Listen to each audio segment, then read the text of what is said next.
so welcome to our new vlog.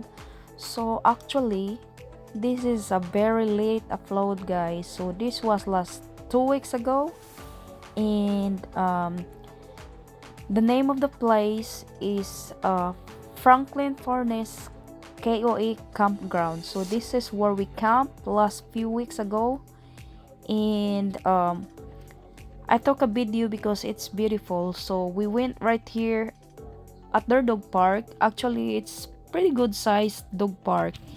They have a bench, and as you can see, um the place is wide. It's a lot of room, guys, and it's beautiful. And beside on it, it's Ohio River.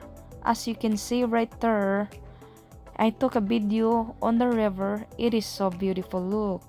And they have also this very beautiful decorations, pumpkin decorations, because pumpkin is here, the fall season is here.